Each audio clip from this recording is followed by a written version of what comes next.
శ్రీదేవి భాగవతం విష్ణుకృత దేవీ యజ్ఞం. వ్యాసమహర్షి, దేవి యజ్ఞాన్ని లోగడ సృష్టి ఆదిలో విష్ణుమూర్తి చేశాడన్నావు. సమర్థుడు జగత్కారణుడు అయిన విష్ణువు ఈ యజ్ఞం ఎందుకు చేయవలసి వచ్చింది? అప్పుడు అతనికి సహాయం చేసిన వారెవరు? బ్రాహ్మణులెవరు? ఎంతమంది? వేదవిధులైన ఋత్వికులెవరు? ఈ వివరాల్ని తెలియచెప్పు. విష్ణుమూర్తి చేశాడంటే గొప్ప మాట కదా. ఇది విన్నాక యజ్ఞం ప్రారంభిద్దామన్నాడు. జనమేజయుడు అలాగే చెబుతానంటూ వ్యాసుడు గొంతు సవరించుకున్నాడు. జనమేజయ, శ్వేతద్వీపంలో త్రిమూర్తులు స్త్రీమూర్తులై జగదీశ్వరిని అర్చించారు. మళ్ళీ తమ పురుష రూపాలను తిరిగి పొందారు. మహాసరస్వతి, మహాకాళి, మహాలక్ష్మి శక్తులను పొందారు. దివ్య విమానంలో మహార్ణవానికి తిరిగి వచ్చారు. ధరమండలాలని సృష్టించారు. దానికి ఆధారంగా జగదీశ్వరి శక్తినిచ్చి నిలిచింది. అందుకే దీనికి ధర అనే పేరు వచ్చింది.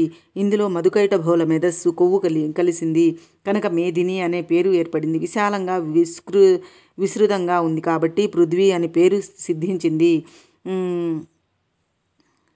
సిద్ధించింది. మహి అనే పేరు కూడా అందువల్లనే దీన్ని శేషుడు తన మస్తకం మీద ధరించాడు. అటు ఇటు ఒరిగిపోకుండా నిలబెట్టడానికి ఇనుపగుండులా పర్వతాలు ఆవిర్భవించాయి. అందుకే వాటిని మహీధరాలు అని పేరు. మణిమయ రత్న శృంగాలతో బహుయోజన విస్తారంగా బంగారు కొండను కల్పించింది జగదంబిక. దాన్ని మేరు పర్వతం అంటారు. మరీచి, నారదుడు, అత్రి, పులస్యుడు, పులహుడు, క్రతుడు, దక్షుడు, వశిష్ఠుడు అనేవారు బ్రహ్మదేవుడికి పుత్రులు. మరీచికి కశ్యపుడు అనే సుతుడు జన్మించాడు. దక్షుడికి 13 మంది పుత్రికలు కలిగారు. వారికి బహువిధాలుగా దేవతలు, దైత్యులు జన్మించారు. అతి విస్తృతమైన కాశ్యపీ సృష్టి జరిగింది. అది మనుష్య, పశు, సర్పాది భేదాలతో విస్తరిల్లింది. బ్రహ్మదేవుడి శరీరంలో కుడి భాగం నుంచి స్వయంభూమనువు ఆవిర్భవించాడు. వామభాగం నుంచి శతరూప అనే స్త్రీ జన్మించింది. ఆవిడకు ప్రియవ్రతుడు, ఉత్తానపాదుడు అనే కొడుకులు కలిగారు. మరో 3 అత్యంత సుందరాంగులు పుత్రికలుగా జన్మించారు. ఇలా బ్రహ్మదేవుడు సృష్టి జరిగి తన కోసం మేరు శృంగం మీద అతి మనోహరమైన సత్యలోకాన్ని నిర్మించుకున్నాడు. లక్ష్మీదేవితో కలిసి నివసించడానికి, క్రీడించడానికి అనువుగా విష్ణుమూర్తి అన్ని లోకాల కన్నా పైన వైకుంఠం నిర్మించుకున్నాడు. శివుడేమో కైలాసాన్ని ఏర్పరచుకున్నాడు. భూతగణాలని సిద్ధం చేసుకుని పార్వతీ సహితుడై కైలాస పర్వతం శిఖరం పైన విహరిస్తూ ఉంటాడు.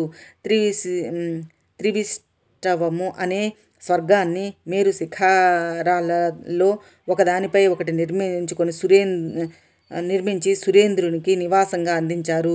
సముద్ర మదనంలో పుట్టిన పారిజాతాన్ని, కామధేనువును, 4 దంతాల ఐరావతాన్ని, ఉచ్చైశ్రవణమనే గ్రంథాన్ని రంభ, అప్సరసుల దేవేంద్రునికి బహుకరించారు. ధన్వంతరి, చంద్రుడు కూడా క్షీర సముద్రుల నుంచి ఆవిర్భవించారు.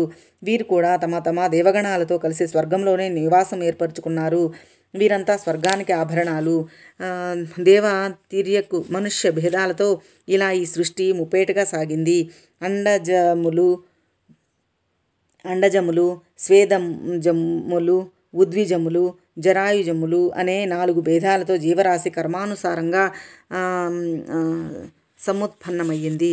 సృష్టిని ఇలా జరిపి త్రిమూర్తులు తమ భార్యలతో తమ నెలవులలో సుఖ సంతోషాలతో అనుభవిస్తూ విహరిస్తూ ఉన్నారు. ఇలా ఉండగా ఒక రోజున విష్ణుమూర్తికి శ్వేతద్వీపము, మణిమండపము జ్ఞాపకం వచ్చాయి. ఆదిపరాశక్తిని దర్శించి స్త్రీభావం పొంది అర్చించి స్తుతించి దివ్య మంత్రోపదేశంతో పాటు లక్ష్మీదేవిని అందుకున్న అలనాటి సంఘటన శృతి పదంలో మెలిసింది. మహాదేవి యజ్ఞం చేయాలనుకుని కోరిక కలిగింది. బ్రహ్మమహేశ్వరులను, అష్టదిక్పాలకులను, వశిష్ఠ, కశ్యప, దక్ష, వామదేవ, బృహస్పతులను ఆహ్వానించి తన సంకల్పం తెలియజేశాడు. యజ్ఞ సంబరాలను పుష్కలంగా కల్పించాడు.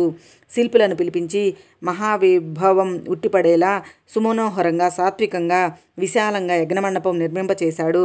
27 మంది వేద విధులను ఋత్వికులుగా వరించాడు. వారు విస్తారమైన వేదికలపై అగ్నులను రగిలించారు. దేవీ బీజ సమాన్వితములైన మంత్రాలను పఠించారు, జపించారు. శాస్త్ర ప్రకారం హవిష్యులతో హోమాలు చేశారు. అప్పుడొక అశరీరవాణి మృదుమధురంగా వినిపించింది. హే విష్ణు, నువ్వు ఈ రోజు నుంచి దేవతల్లోకెల్లా ఉత్తమోత్తముడవు అవుతున్నావు. బ్రహ్మాది సకల దేవతలు నిన్ను అర్చిస్తారు. మానవులంతా నీ భక్తులవుతారు. వారికి నువ్వే వరదుడవు. సర్వ యజ్ఞాలలోనూ నువ్వు ముఖ్యుడివి. యాజ్ఞికులు ప్రథమార్చన నీకే చేస్తారు. దానవ పీడలు సంభవించినప్పుడు సకల దేవతలు నిన్నే ఆశ్రయిస్తారు. వేద పురాణాలు అన్నింటా నువ్వు పురుషోత్తముడువుగా కీర్తింపబడతావు. భూలోకంలో ధర్మగ్లాని సంభవించినప్పుడల్లా నువ్వే అవతరించి ధర్మరక్షణ చేయాలి. యదా యదా హి ధర్మస్య గ్లావిర్భవతి భూతలే తథాంసేనావతీర్యాంసు కర్తవ్యం ధర్మరక్షణం.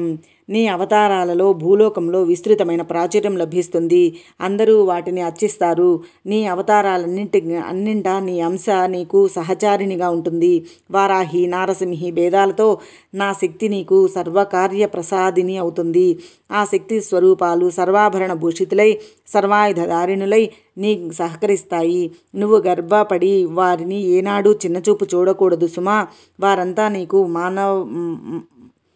మాననీయులు, పూజనీయులు. జాగ్రత్త వహించు. భరతఖండంలో సర్వార్థప్రదమైన శక్తి స్వరూపాలుగా వారు అందరూ పూజలను అందుకుంటారు. వారికి నీకు అఖండ కీర్తి లభిస్తుంది.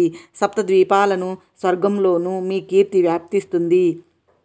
కోరికలున్న మానవులు అవి సిద్ధించడం కోసం రకరకాల ఉపాహారాలతో, వేద మంత్రాలతో, విభిన్న మార్గాలలో మిమ్మల్ని పూజిస్తూ ఉంటారు. సంపదభివృద్ధులవుతూ పొందుతుంటారు. మధుసూదన, నువ్వు నేటి నుంచి దేవాది దేవుడవు. ఈ అశరీరవాణి పలుకులకు విష్ణుమూర్తి సంతోషించాడు. దేవతలంతా అభినందించారు. యజ్ఞం పరిసమాప్తి చేసి ఋత్వికులు సెలవు తీసుకున్నారు. బ్రహ్మమహేశ్వరులు తమ నెలవులకు వెళ్ళిపోయారు. విష్ణుమూర్తి గరుడుని అధిరోహించి యజ్ఞశాల నుంచి తన మందిరానికి చేరుకున్నాడు. మళ్ళీ యథాపూర్వంగా అందరూ తమ తమ విధులను చేసుకుంటున్నారు. మునుల ఆశ్రమంలో ఈ వార్త చర్చనీయాంశమయ్యింది. అందరికీ ప్రకృతి పట్ల భక్తిభావం చిగురించింది. ఆగమోక్త ప్రకారంగా అందరూ శక్తి పూజలు ఆరంభించారు. జనమేజయుడు గురి కుదిరింది. దేవీ యజ్ఞం ఎలా చేయాలో తెలిసింది. చేయాలనే సంకల్పం బలపడింది. అయితే దేవీ మహిమ తెలుసుకోవాలి అనుకున్నాడు.